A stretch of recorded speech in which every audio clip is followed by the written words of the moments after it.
বাঞ্ছারামের বাগান ছবিতে উত্তম কুমারের সঙ্গে পরিচালক তপন সিনহার মনোমালিন্য হয়েছিল। দীপঙ্করদের সঙ্গে উত্তম কুমারের কিছু হয়নি।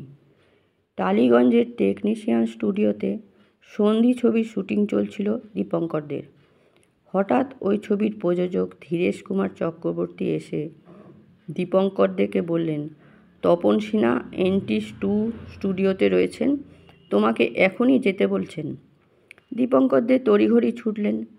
তপন সিনহা কোনো ভনিতা না করেই তার নতুন ছবি বাঞ্ছারামের বাগানে কাজের অফার দিলেন তাঁকে। সঙ্গে এও বললেন, ওই চরিত্রে উত্তম কুমারের করার কথা ছিল, কিন্তু ওর বদলে তোমায় নেওয়া হচ্ছে। দীপঙ্করদের খুবই খুশি, বলেছিলেন ঠিক আছে, আমি একবার দাদার সঙ্গে দেখা করে একটু বলে নেব। সেটা ছিল নেহাতি সৌজন্য, অগ্রজের প্রতি অনুজের শ্রদ্ধা। তপন সিনহা তখন কড়া গলায় দীপঙ্করদেরকে বারণ করেছিলেন, বলেছিলেন না, তাহলে কিন্তু তোমাকেও বাদ দিয়ে দেবো ছবি থেকে। এই ঘটনা দীপঙ্করদেরকে এখনও কুড়ে কুড়ে খায়।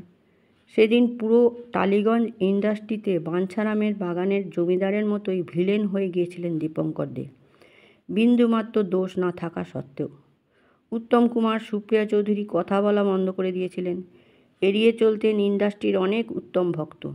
তারা জানতেনই না উত্তম কুমার ছিলেন দীপঙ্করদের আরাধ্য ঈশ্বর। কিছুদিন পর দীপঙ্করের কাছে নতুন ছবির প্রস্তাব আসে। ছবির নাম হোটেল স্নোফক্স, মুখ্য ভূমিকায় উত্তম কুমার। শুনে দীপঙ্কর পরিচালককে বলেছিলেন, কি হবে এই ছবি করে, উত্তম দা তো আমার সব ডায়লগ কেটে নেবেন। এই কথা কানে গিয়েছিল উত্তম কুমারের, কিছু বলেননি। এই কিছুদিন পরের ঘটনা। বালিগঞ্জ ফাঁড়ির মোড়ে ছিল কোয়ালিটি রেস্তোরাঁ। তার পাশের গলিতে ঢুকে একটু এগোলেই পড়তো মার্লিন পার্ক। সেখানে আমি সেও সখা ছবির পার্টি হচ্ছে, খানাপিনা চলছে দেদার। উত্তম কুমারকে ঘিরে রয়েছেন ভক্তের দল। একটু দূরে গ্লাস হাতে দীপঙ্করদের দাঁড়িয়েছিলেন।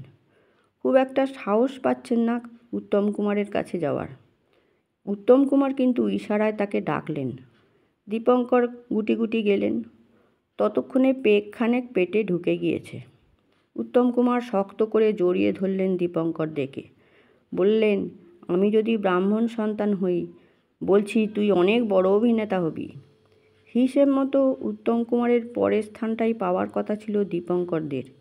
লম্বা, দেখতে সুন্দর, কণ্ঠস্বর ভালো, অভিনয়ও পারদর্শিতা আছে। তার প্রমাণ সত্যজিৎ রায়ের 5টা ছবিতে কাজ, নায়ক হিসেবে বহু সফল ছবি তার ঝুলিতে। তারপরেও হলো না কেন? কারণ ওই বাঞ্ছারামের বাগান। টালিগঞ্জ ফিল্ম ইন্ডাস্ট্রি অহেতুক তাকে ভিলেন হিসেবে দাগিয়ে দিল। এখনও পর্যন্ত 250-র ওপর ছবি করার পরও আফসোস যায় না দীপঙ্করদের।